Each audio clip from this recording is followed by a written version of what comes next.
Depends ఉండే నేనెవరో మధ్యవర్తులు వచ్చిరని ఇలా పేపర్లో చూసినాం. తండ్రికి బిడ్డకు మధ్యలో మధ్యవర్తులు ఎందుకు? నేరుగా మాట్లాడుకోవడానికి లైన్ ఫోన్ ఉంది, ఫామ్ హౌస్ ఉంది. బిడ్డ వస్తా అంటే నాయన రానిస్తాడు కూడా. ఇవన్నీ కూడా ఈ రాష్ట్రంలో ఉన్నటువంటి సమస్యల్ని పక్కదారి పట్టించి వ్యక్తిగతమైనటువంటి ఎజెండాతోటి వాళ్ళ కుటుంబంలో ఏదో జరుగుతుంది, వాళ్ళే లీడర్లు కావాలనుకోని తండ్రి కొడుకు అల్లుడు వీళ్ళెవరికి నచ్చకపోతే మళ్ళా కూతురు దగ్గరకు పోయేందుకు ఇంకో కొత్త కుంపటి పెట్టాలన్నట్టు కనబడుతుంది.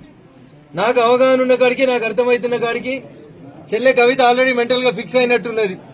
టీఆర్ఎస్ పార్టీలకు వెళ్ళి బయటకు పోదామని, సొంత ఏజెండా పెట్టుకుందామని, అక్క షర్మిలక్క చేసినట్టు పాదయాత్ర చేద్దామని, ఓ కొత్త పార్టీ పెట్టుకుందామని ఆమె డిసైడ్ అయినట్టు కనబడుతుంది. తేదీ ముహూర్తం కూడా నాకు అర్థమైన కాడికి బహుశా జూన్ 2వ తారీఖున కవితమ్మ కొత్త పార్టీ పెట్టొచ్చు. అంతకుమించి కొత్త కనబడేది ఏముంది? ఆడ కొట్లాట ఏముంది?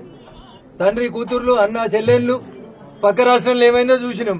ఈ రాష్ట్రంలో కూడా గదే అవుతుంది. కొద్ది రోజులు పార్టీ పెడతారు, నడుస్తారు, పాదయాత్ర అయిపోతుంది. ఆ రాష్ట్రంలో అక్క చెప్పింది కదా, పాదాల మీద నడిస్తే పాదయాత్ర అని. అట్లా ఈడ కూడా చెల్లె పాదయాత్ర చేస్తుంది, కొద్ది రోజులు కొత్త పార్టీ పెడుతుంది. సామాజిక తెలంగాణనో మహిళలకు అన్యాయం జరిగిందనో ఇప్పుడు చెల్లె కవిత మాట్లాడితే బాధ అనిపిస్తుంది. 5 ఏళ్లు మీరు నిజామాబాద్ ఎంపీ ఉన్నప్పుడు మీ నాన్నగారి కేబినెట్ లో ఒక్క మహిళా మంత్రి కూడా లేకపోతే, నానా మహిళల్ని మంత్రులుగా తీసుకోకపోతే నాకు ఈ ఎంపీ పదవి వద్దు నాయనా అని ఎన్నడూ చెప్పలేదు చెల్లి చెప్పినట్టు నేను ఎక్కడ చూడలేదు. బీసీలకు అవమానం జరిగింది, సామాజిక తెలంగాణ లేదని ఈరోజు కవిత గారు మాట్లాడుతున్నారు. ఒకవేళ అదే కరెక్ట్ అయితే ఈటల రాజేందర్ గారు అనేటువంటి ఒక బీసీ బిడ్డను అర్ధరాత్రి అపరాత్రి అని చూడకుండా మంత్రివర్గాలకు వెళ్ళి బయటికి పంపించి తప్పుడు కేసులు పెట్టిన రోజైనా కనీసం నాయన ఇది మంచి పద్ధతి కాదని కవితమ్మ మాట్లాడితే సామాజిక తెలంగాణ గురించి మాట్లాడినట్టు కనబడుతుండే.